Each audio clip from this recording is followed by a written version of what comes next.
Bonjour, avec vous, Dr Snossi, service de neurophysiologie clinique CHU d'Oran.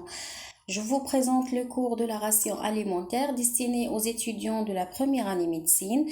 Le but du cours est de connaître le rôle de la ration alimentaire, les différents types de nutriments énergétiques et non énergétiques, ainsi que la part en pourcentage de chacun des types de nutriments énergétiques dans l'apport énergétique journalier.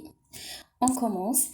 En introduction, on va dire que les besoins alimentaires de chaque jour comprennent un aspect quantitatif de besoins énergétiques et un aspect qualitatif correspond à la variété et à l'équilibre de ce qu'on mange. On peut définir en effet, ces types de nutriments devront entrer dans l'alimentation en quantité et en proportion respectives convenables. Ce sont les protéines, les glucides, les lipides, les fibres et la cellulose, l'eau, les minéraux, les oligo-aliments et les vitamines. Les deux aspects, quantitatifs et qualitatifs, constituent la ration alimentaire de chaque jour, qui doit être équilibrée et dans les normes pour être et garder une bonne santé. Une alimentation équilibrée, c'est de manger de tout en quantité modérée et en puisant dans les différents groupes d'aliments. Les besoins énergétiques, l'aspect quantitatif, sont évidemment différents en fonction de l'âge, de l'activité journalière. Elles ne peuvent pas être les mêmes chez un employé de bureau et chez un travailleur de force. Des situations physiologiques, comme une femme enceinte, l'état d'allaitement ou pathologique. Alors, le rôle de la ration alimentaire. La ration alimentaire a un rôle de compenser les dépenses énergétiques de l'organisme, c'est l'aspect quantitatif, et d'apporter les différents constituants chimiques dont l'organisme a besoin, c'est l'aspect qualitatif. C'est-à-dire, durant la journée, on dépense de l'énergie. Alors, il faut compenser cette dépense d'énergie. Et aussi, il faut épuiser dans les différents types de nutriments, car chacun des nutriments est essentiel et a un rôle pour garder une bonne santé.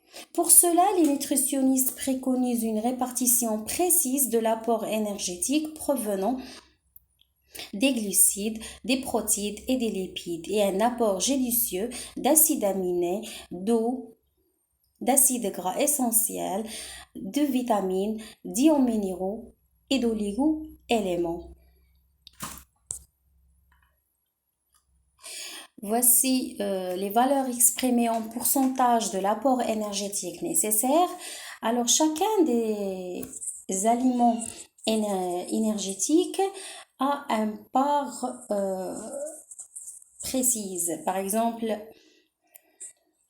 les glucides, ils représentent 50% dans l'apport énergétique journalier. Les protéines, 30%, alors que les lipides, 20%. Les lipides représentent le faible pourcentage. On va voir après que les lipides sont hautement énergétiques. C'est pour cela ils doivent représenter le faible pourcentage dans l'apport énergétique journalier. En fait, on dit glucides, la part des glucides, par exemple, 50%, mais il y a une fourchette, bien sûr. Ça peut aller de 45 à 65%. Les lipides de 20%, mais ça peut aller de 20 à 35%. Les protéines, 30%, mais ça peut aller de 10 à 37%. La compensation des dépenses énergétiques qu'assure la ration alimentaire est mesurée par kilocalories ou kilojoules et que 1 kilocalorie égale à 4,2 kilojoules, c'est-à-dire l'énergie dépensée ou c'est kilocalories, qui est égal et mesuré par kilocalories est égal à 4,2 kilojoules. Pour convertir du kilocalorie au kilojoule, on multiplie par 4,2 et pour convertir du kilojoule au kilocalorie, on divise sur 4,2. Cette compensation se fait sur deux plans, le métabolisme de base ou métabolisme de repos et le métabolisme extrabasal. La compensation alors énergétique qu'assure la ration alimentaire se fait sur deux plans, sur le métabolisme de repos, le métabolisme de base et le métabolisme extrabasal. C'est quoi le métabolisme de base? Il représente la dépense énergétique minimale. Son évaluation s'effectue dans des conditions précises chez un sujet allongé et mobile, moyennement vêtu, à la température de 19 degrés Celsius et à jeun depuis 15 heures environ. Pour un adulte moyen, le métabolisme de base est alors de 1600 kcal par jour, soit 6700 kJ environ. Il varie avec l'âge et le sexe. Cette dépense correspond au service physiologique minimal, comme le travail du cœur, des muscles respiratoires, l'activité permanente du cerveau, des reins, des réactions de synthèse dans les cellules, la vaporisation de l'eau.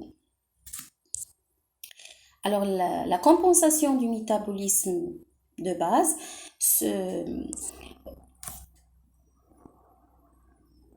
le métabolisme de base, c'est le métabolisme de repos, qui représente le travail du cœur, des muscles respiratoires, de l'activité permanente du cerveau, des reins, des réactions de synthèse.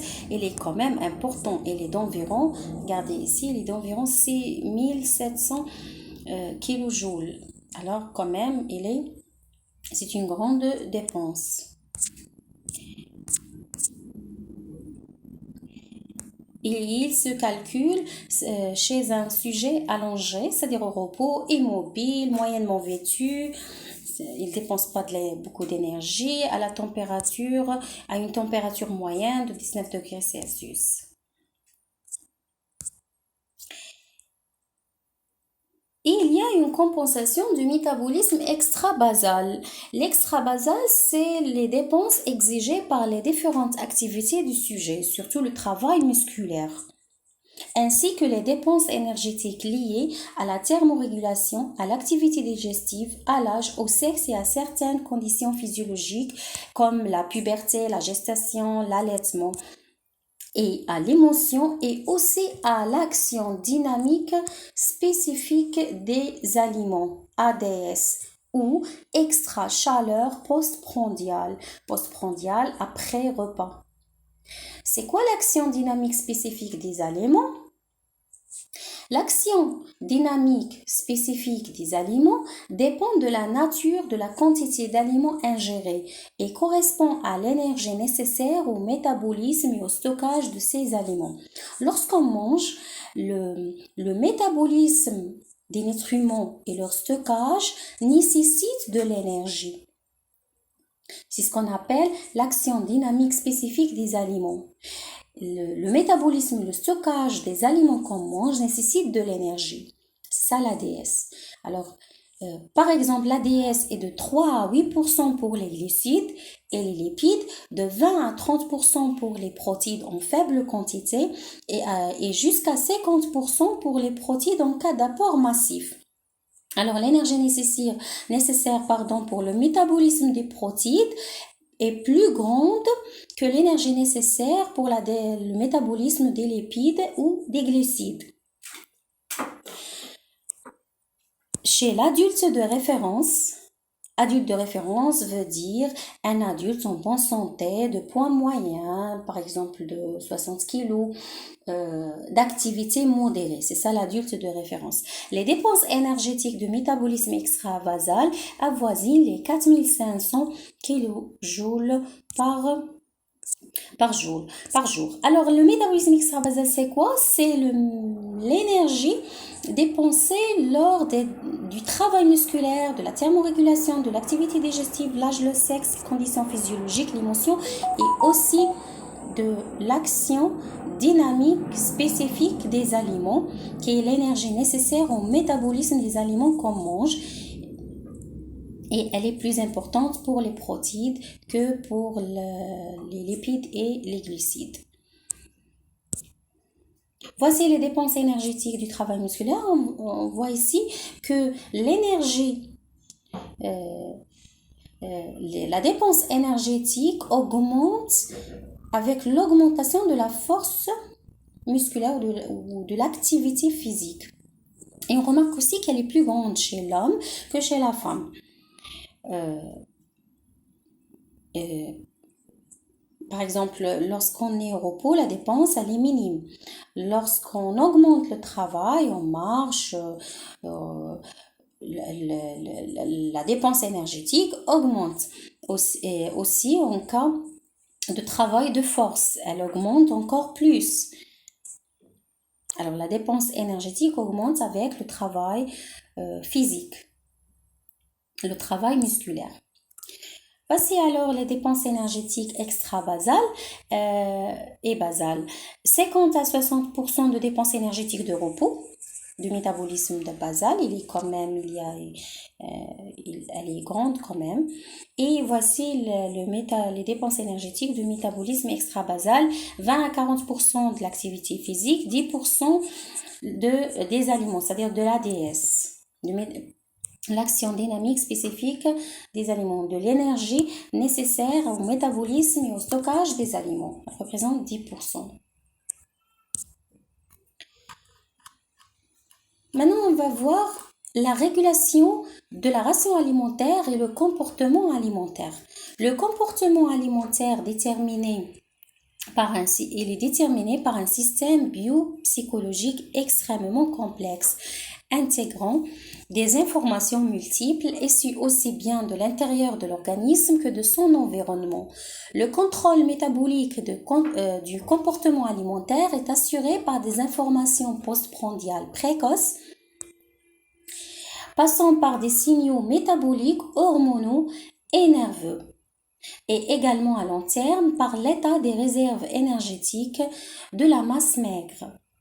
L'intégration de ces divers messages métaboliques, hormonaux et nerveux et de l'état des réserves énergétiques de la masse maigre s'effectue principalement au niveau de l'hypothalamus, qui est une petite structure de quelques centimètres de cube est constituée de nombreuses paires de noyaux formés de cellules nerveuses situées sous le thalamus, pour cela on l'appelle hypothalamus, sous le thalamus de diencéphale et au-dessus de l'hypophyse. L'hypothalamus est impliqué dans la régulation de grandes fonctions comme la faim, la soif et le sommeil ou la température corporelle. Elle est aussi impliquée dans le comportement sexuel et les émotions. Un contrôle d'origine psychosociale influence également beaucoup les sensations de faim et d'appétit et de satiété, comme l'humeur, les facteurs de personnalité, conditionnements variés. Le comportement alimentaire a pour principale fonction de réguler les apports caloriques, mais particulièrement chez l'homme, on ne peut pas négliger les composantes neuropsychologiques comme le plaisir et social de l'alimentation. Il faut noter qu'un même environnement nutritionnel n'aura pas les mêmes conséquences sur chaque individu, à la fois dans son comportement alimentaire et dans l'utilisation métabolique des aliments. C'est le cas de l'obésité où des facteurs génétiques interviennent. Parfois, on a par exemple deux frères dans la même famille qui mangent les mêmes nutriments avec les mêmes quantités, mais un est obèse et l'autre non. Pourquoi? Parce qu'il y a des facteurs génétiques qui interviennent. Habituellement, chez un individu normal et en bonne santé, les prises alimentaires sont au nombre de 3 plus une collation l'après-midi. Goûter vers 4 heures, pain, chocolat, confiture chez les Méditerranéens, thé et biscuits chez les Anglo-Saxons. Les trois repas principaux sont le petit déjeuner, le déjeuner et le dîner. On va voir l'apport énergétique conseillé pour chaque repas. Alors le petit déjeuner, 20 à 25%. Il ne faut pas négliger le petit déjeuner, il est essentiel pour notre santé. Il couvre l'activité du jour, surtout l'activité matinale. Alors, il représente 20 à 25%. Le repas de midi, 30 à 40%. Goûter, 10 à 15%. Et le repas du soir, 25 à 30%. Alors, le repas du soir, son pourcentage est plus faible que le repas de midi.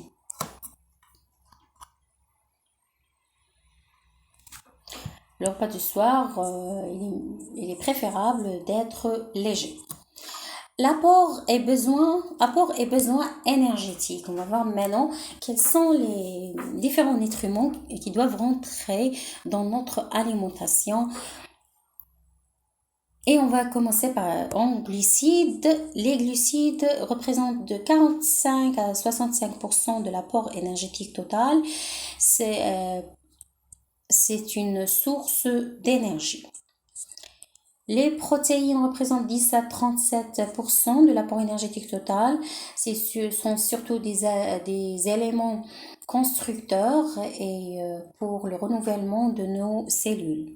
Les lipides, 20% à 35% de l'apport énergétique total, constituent une réserve d'énergie. Les lipides constituent une forte réserve d'énergie. En plus de ces trois aliments énergétiques, il y a les autres aliments qui ne sont pas énergétiques mais qui sont essentiels pour l'homéostasie, pour la santé et pour la santé. On commence par l'eau. L'apport en eau ne doit pas être inférieur à 1,5 litre, surtout pour des sujets qui négligent de prendre de l'eau et tout. Il faut quand même prendre de l'eau, pas moins de 1,5 litre pour hydrater les cellules. Les vitamines, qu'elles soient hydrosolubles ou liposolubles, ils sont indispensables à la croissance et au bon fonctionnement de notre organisme. Les minéraux, notamment calcium, magnésium, fer, sodium, phosphore, participent à la construction du corps et un rôle régulateur et protecteur. Ils rentrent dans diverses fonctions de l'organisme. Les fibres alimentaires et cellulose qui agissent sur le transit intestinal et l'absorption des nutriments. Il y a une classification pratique des groupes alimentaires. Alors, une classification qui classe les différents types d'aliments en groupes. Alors, aliments, groupe d'aliments et apports principaux. Alors, le groupe 1 est fait de lait et dérivés. Il nous donne surtout de protéines et de calcium. Groupe 2, viande, œufs, poissons, il nous donne surtout de protéines et des lipides. Groupe 3, matières grasses, animales et végétales, nous donne les matières grasses animales nous donnent surtout des acides gras saturés et les matières grasses végétales nous donnent surtout des acides gras polyinsaturés. Groupe 4, féculents céréales. Nous donne les glucides énergétiques, les protéines, sels minéraux, vitamines et fibres. Les produits sucrés nous donnent glucides rapides surtout. Groupe 5, légumes et fruits. On a les légumes et fruits crus qui nous donnent des minéraux, des vitamines et des glucides. Et le groupe 6, c'est les légumes et fruits cuits qui nous donnent des minéraux, des vitamines et des fibres. Un repas équilibré et complet doit être composé d'un aliment de chaque groupe avec une répartition équitable des prises alimentaires au cours de la journée. Pour un adulte en bonne santé avec une activité modérée, l'apport journalier en nutriments, besoin journalier en glucides est de 5 à 7 grammes par kilo par jour. Quelqu'un qui pèse 60 kg par exemple, on peut voir combien il peut prendre comme glucides, 60 x 5, 60 x 5,5, x 6, x 7, et on trouve la teneur en glucides qu'il peut prendre. Besoin journalier en protéines est de 1 gramme par kilo par jour. Quelqu'un qui pèse 60, il prend 60 grammes par jour. Besoin journalier en lipides est de 1 gramme par kilo par jour. Quelqu'un qui pèse 60, il prend 60 grammes par jour. C'est-à-dire l'apport journalier des différents types de nutriments énergétiques par jour. Les conseils dans ce sens sont: le petit déjeuner doit être équilibré et complet, couvrant environ le 5e des apports quotidiens. Le déjeuner et le dîner sont les repas essentiels qui doivent être complets et équilibrés, comportant chacun les différents groupes d'aliments avec un dîner léger, soupe et fruits, pour éviter les problèmes de santé comme l'obésité. Le goûter est recommandé de façon générale, surtout chez les travailleurs manuels et les enfants, parce qu'ils dépensent beaucoup plus d'énergie. Alors, le goûter est préconisé pour eux. Maintenant, on va voir chacun des types de nutriments, et on va voir le rôle de chacun, le rôle général de chacun de ces types de nutriments. On va commencer par les protéines. Ce sont des aliments énergétiques.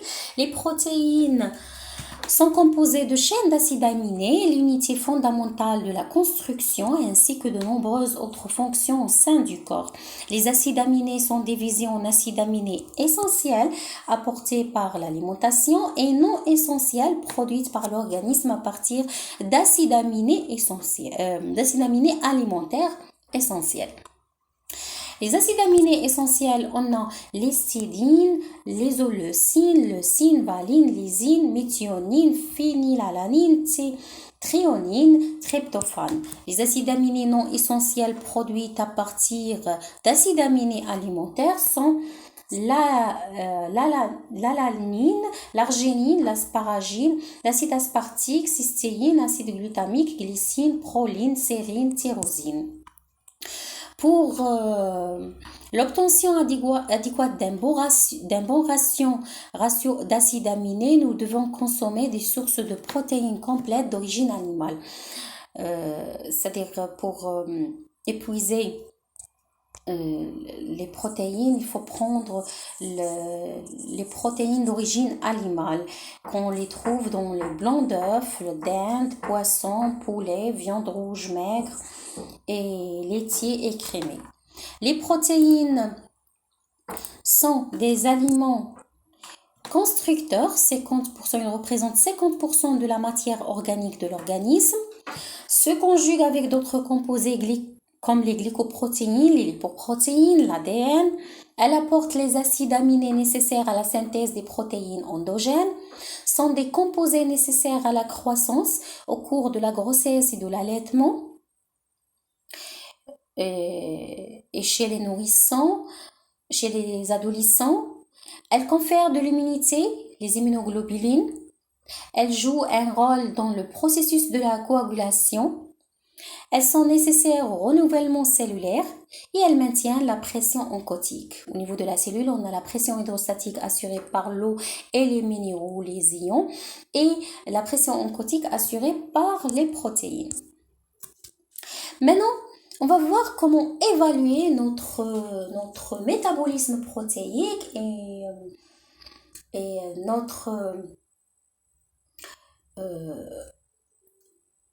on va doser le bilan azoté. C'est quoi le bilan azoté? Le dosage du bilan azoté nous renseigne sur l'état de notre métabolisme protéique et de nos muscles, l'état de nos muscles, car les muscles sont en majorité constitués de protéines. Alors, bilan azoté, l'azote désigné par N, est un composé unique dans la protéine et il peut fournir une mesure directe de l'utilisation des acides aminés. Par définition, le bilan azoté est une méthode d'exploration de métabolisme protéique. Il indique l'évolution nette de la masse protéique. Ainsi, l'excrétion d'azote, c'est-à-dire la quantité de protéines éliminées par l'organisme, peut fournir une mesure pour déterminer la quantité de protéines présentes dans l'organisme. Et puisque plus de 70% de la protéine se trouve dans le tissu musculaire, c'est un marqueur, ce dosage du bilan azoté, et c'est un marqueur important du potentiel de l'organisme à créer du muscle. Alors, état du bilan azoté. Ce bilan azoté, il peut être soit positif, négatif ou équilibré, c'est-à-dire proche de zéro, ni positif ni négatif. C'est quoi positif et négatif et zéro? Positif, c'est lorsque l'azote absorbé est supérieur à l'azote de sortie ou l'azote excrété. C'est lorsque la masse protéique s'accroît, c'est l'anabolisme, c'est le cas en période de croissance, c'est l'état anabolique du corps. D'accord? C'est l'anabolisme. Et les positifs, ce bilan azoté, il est positif, c'est-à-dire l'azote absorbé est supérieur à l'azote de sortie. Il peut être négatif lorsque la quantité d'azote perdue, c'est-à-dire excrétée, est supérieure à l'azote absorbé. Lorsque la quantité d'azote excrétée est supérieure à celle absorbée ou ingérée. C'est l'azote des muscles et des organes vitaux, ce qui peut causer des dommages importants, un état catabolique qui peut s'accompagner d'une fonte protéique. Lorsqu'il est négatif, c'est-à-dire la quantité d'azote perdue est supérieure, ce qui peut poser des dommages importants et une fonte protéique, c'est-à-dire une dégradation accrue des protéines. C'est l'état catabolique, des dégradations des protéines. Des symptômes tels qu'un estomac gonflé que l'on voit malheureusement chez les gens du tiers-monde sont dus à un bilan azoté négatif qui conduit à un état plus sensible aux infections. Dans ce cas, les infections bactériennes qui causent ce phénomène. La dernière étape peut aller jusqu'à la mort de la personne en cas de malnutrition. Alors, c'est-à-dire que il y a une dégradation des protéines, il n'y a pas un apport adéquat en protéines, ce qui donne un bilan azoté négatif et alors une fonte protéique et des dommages importants pour la santé. Lorsqu'il est équilibré, c'est-à-dire proche du zéro, l'azote excrété avec l'azote ingéré sont proches du zéro, c'est-à-dire il n'est pas positif et il n'est pas négatif. Lorsque la quantité d'azote excrété est égale à celle ingérée, la masse protéique est constante. Il n'y a ni anabolisme ni catabolisme accru, c'est-à-dire on est dans un état équilibré, pas de gain musculaire. Alors, en cas de bilan positif, il y a un gain musculaire. En cas de bilan négatif, il y a une perte musculaire. Et en cas d'un bilan équilibré proche des zéros, il n'y a pas de gain musculaire. Les méthodes de dosage, comment on le dose? C'est le dosage de l'azote urinaire. C'est surtout l'azote urinaire. Il y a la méthode de l'azote fécal, il y a les pertes insensibles, mais qui ne sont pas vraiment fiables en clinique. C'est le dosage de l'azote urinaire qui nous donne des informations sur notre métabolisme protéique. Alors, l'azote urinaire, il représente la majeure partie de l'excrétion azotée. C'est-à-dire 90% de l'azote s'excrète par voie urinaire. Par 24 heures, c'est l'uricémie. On appelle ça l'uricémie. L'excrétion de l'azote par l'urine s'appelle l'uricémie. L'urée, c'est une molécule qui résulte d'un processus de dégradation des protéines. C'est la forme principale d'élimination des déchets azotés par l'urine. C'est l'azote des protéines qui, combiné avec des molécules produites par le foie, qui constituent l'urée. Alors, l'azote combiné à des molécules produites par le foie constitue l'urée et l'urée s'excrète par voie urinaire. On la dose par 24 heures. C'est l'urécémie. Le dosage de l'urée dans les urines, c'est l'uricémie, et dans le sang s'appelle urémie. Cette uricémie et urémie sont variables selon l'alimentation. Il faut de préférence être à jeun et éviter le repas très riche en protéines les jours précédents pour ne pas fausser les résultats. Le rapport urée-urinaire sur urée sanguine, c'est la clairance à l'urée qui peut aider le médecin à déterminer le degré de l'insuffisance rénale et l'efficacité de la dialyse. Par exemple, en cas d'insuffisance rénale, on va trouver une urée urinaire faible, une urée sanguine élevée, ce qui constitue la clairance de l'urée et permet au médecin d'évaluer le degré de l'insuffisance rénale. Dans les urines, l'urée se trouve à la hauteur de 300 à 500 millimoles par 24 heures, alors que les valeurs normales de l'urée dans le sang sont comprises entre 2,5 et 7,6 millimoles par litre ou 0,1 à 0,55 g par litre.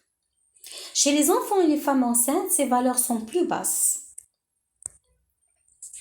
La concentration en urée augmente de façon anormale dans les diverses situations, notamment en cas d'insuffisance rénale ou de lésion rénale, en cas d'infection, d'accident cardiovasculaire, de choc, de stress, lors de la prise de certains médicaments, en cas d'alimentation très riche en protéines.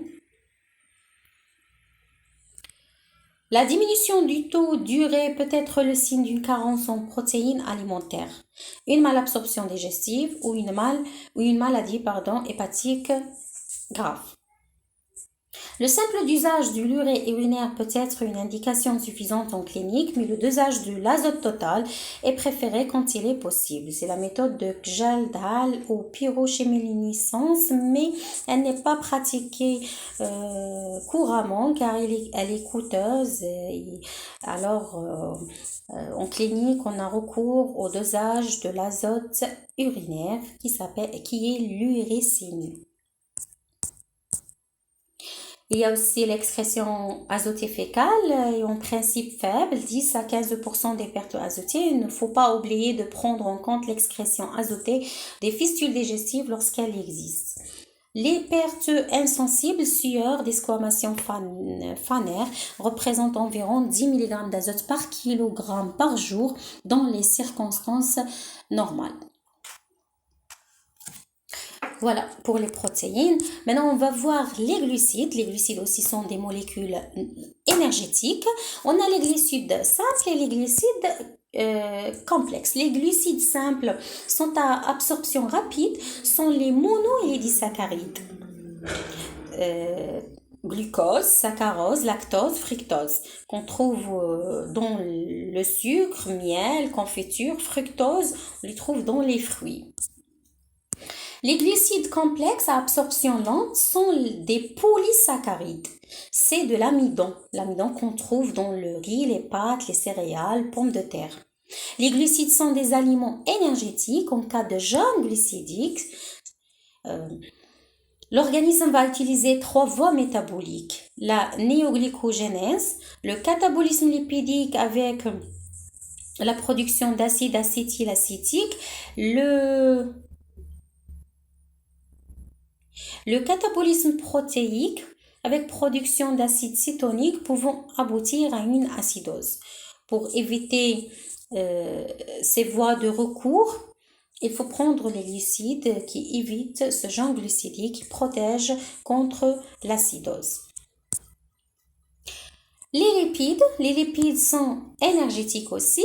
Ils ont un rôle énergétique important par rapport aux autres aliments, par rapport aux protéines et glucides, surtout en ce qui concerne la thermorégulation.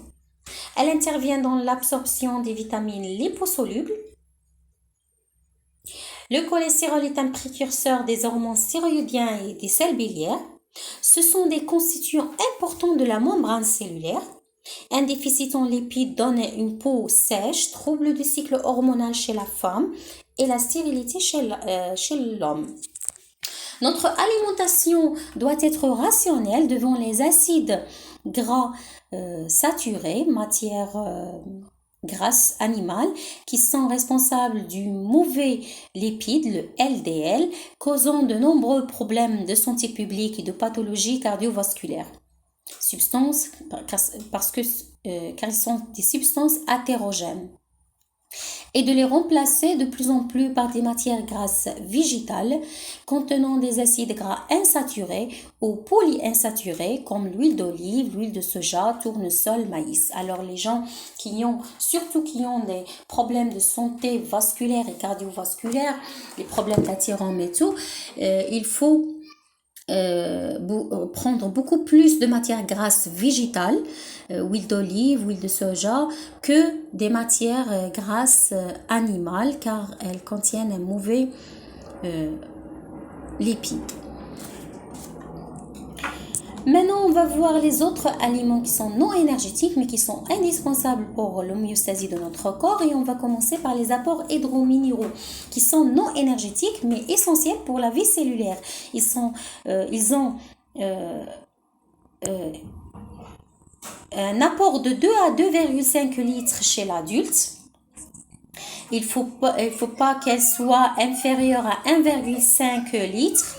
Une part de cette eau est présente dans les aliments, surtout au niveau des fruits et des légumes frais, qui en contiennent environ 80%. Le reste est apporté par l'ingestion des liquides. L'eau pure représente le choix idéal. Il est indissociable des minéraux, sodium, potassium, calcium, magnésium. L'eau est indispensable pour compenser les pertes par les urines, les matières fécales et la sueur. Alors, l'apport de l'eau est important. Les boissons sucrées doivent être utilisées de façon rationnelle. Elles contiennent des sucres rapides favorisant l'obésité. Ils peuvent, par leur pouvoir de remplacer les autres aliments, être un facteur de carence alimentaire. Les boissons alcoolisées sont à éviter et à proscrire à cause de leur toxicité. Ils sont les causes les plus incriminées dans les lésions hépatiques, cirrhose et cancer, entravant le métabolisme hépatique correct et sont responsables du taux de mortalité élevé. Les apports vitaminiques, aussi les vitamines sont non énergétiques. Ils sont soit liposolubles ou hydrosolubles. Ils ont un rôle important dans toutes les fonctions de l'organisme. Ils assurent notre homéostasie. Une alimentation variée couvre les besoins sans apport complémentaire, c'est-à-dire apport médicamenteux. Si on mange bien, on a un bon apport de vitamines. C'est pas la peine de prendre des médicaments des médicaments de vitamines. Une carence importante de l'un de ces éléments peut conduire à des graves conséquences. C'est un tableau c'est un tableau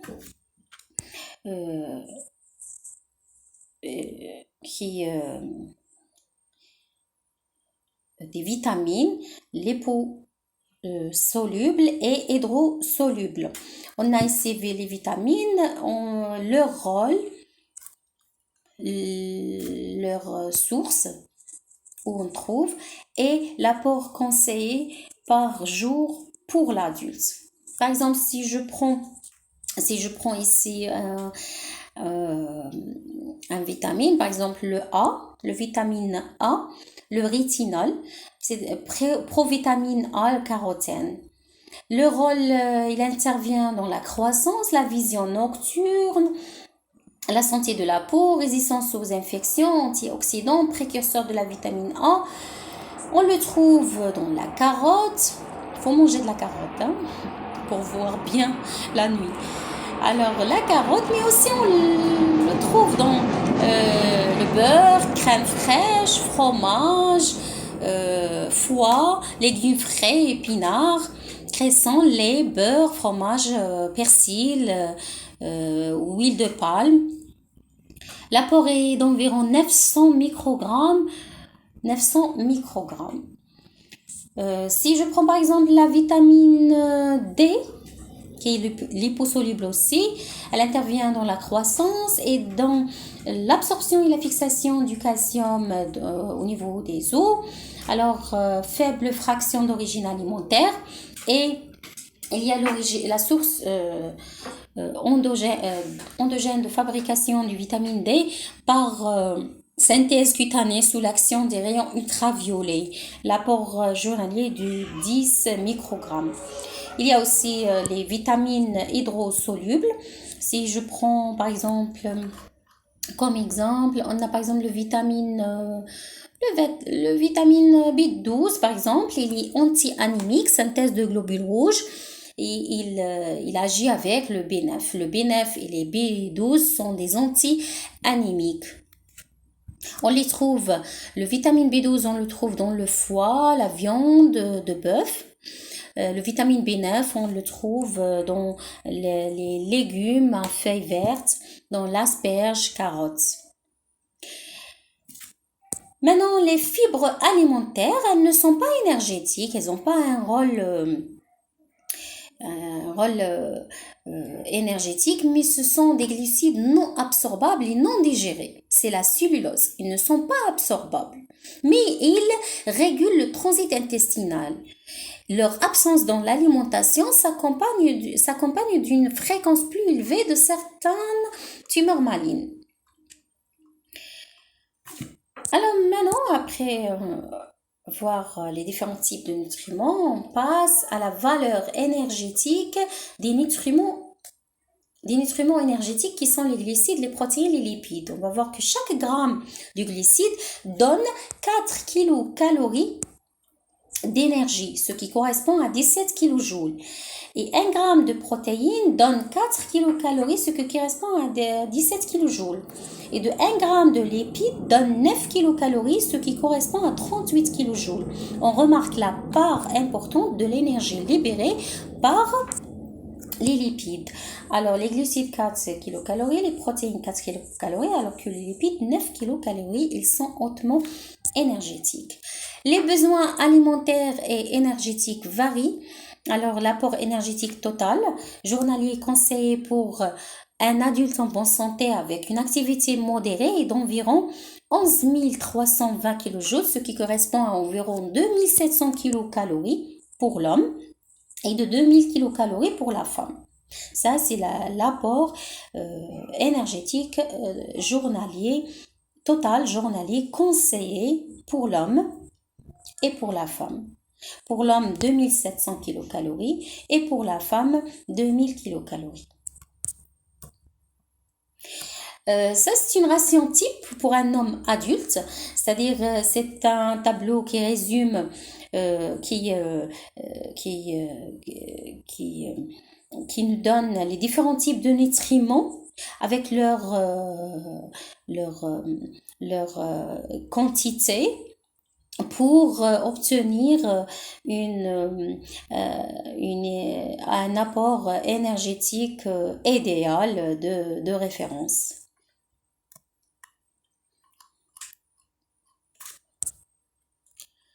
L'apport alimentaire varie, on a dit qu'il varie avec l'âge, le sexe, la gestation et l'allaitement et que les besoins énergétiques varient en fonction de l'activité physique et il diminue en cas de diminution des besoins comme le sujet âgé ou les mobilités. Alors en fonction de l'âge, on voit par exemple, c'est un tableau qui nous montre que par exemple par âge, il y a les enfants, par exemple, de 1 à 3 ans, 1360 kilocalories. Alors, chez l'adolescent, par exemple, l'apport conseillé est de 3000 pour les garçons, par exemple. Alors, on voit que l'apport augmente avec l'âge, surtout en période de croissance, comme l'adolescence. D'accord ? Selon l'activité physique aussi, si l'activité physique est réduite, on a un apport journalier conseillé de 7500 à 8300 en kilojoules par jour. Ici, c'est en kilojoules. Si l'activité est plus importante, elle est de 9000 à 12200 kilojoules par jour. Et si elle est plus importante, l'apport énergétique augmente aussi. Alors, l'apport énergétique total est plus faible chez une femme que chez un homme. Les facteurs hormonaux sont incriminés. Une meilleure hormonorégulation chez la femme. Apparemment, il y a une meilleure régulation hormonale du métabolisme chez la femme. C'est pour cela que l'apport énergétique est légèrement plus faible chez la femme que chez l'homme. Alors que l'apport en fer est plus élevé chez la femme que chez l'homme à cause de l'aménorrhée.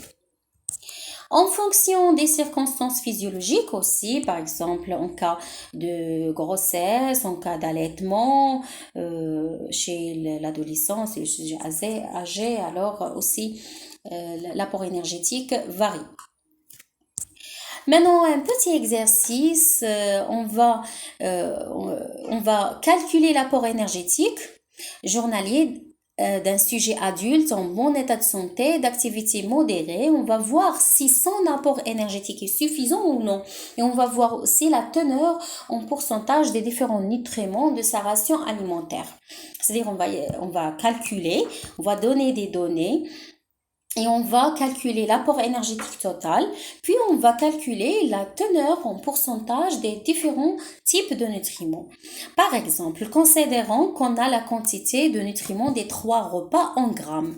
Par exemple, un sujet en bonne santé, d'âge moyen, d'activité physique modérée, soi-disant qu'il a pris 96,8 g de glucides, 19,2 g de protéines et 10,45 g de lipides au petit déjeuner.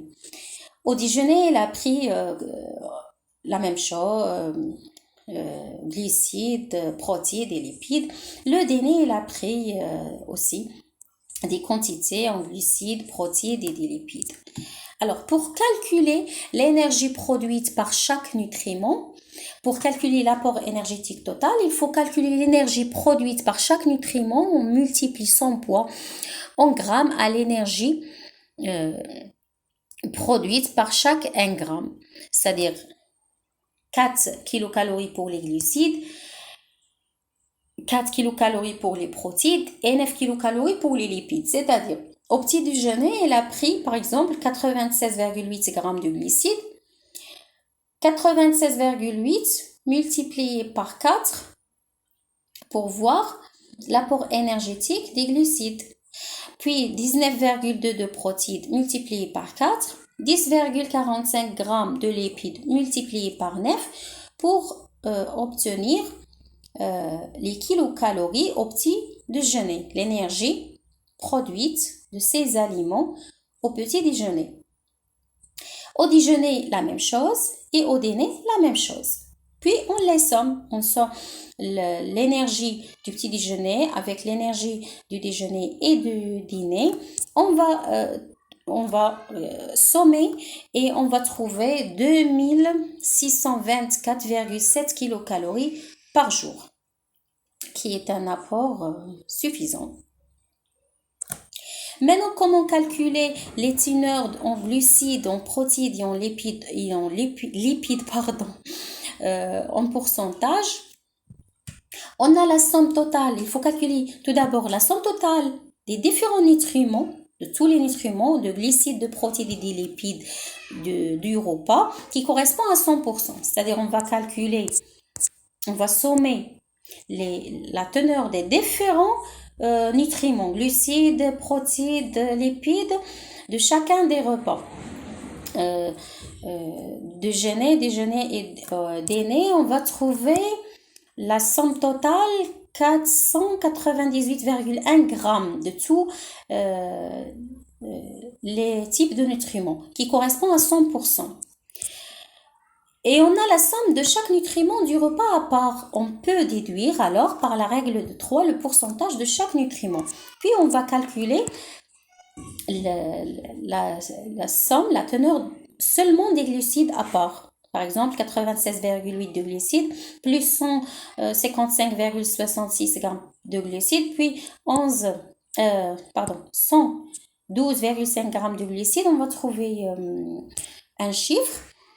Alors, 498,1 grammes correspond à 100%. La part de glucides, par règle de 3, on va trouver qu'elle correspond à 73,27% et la part de protéines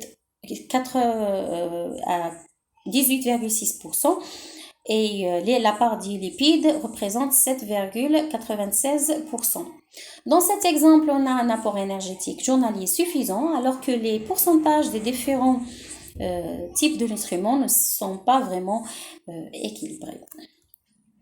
Voilà, je vous remercie pour votre attention et bon courage.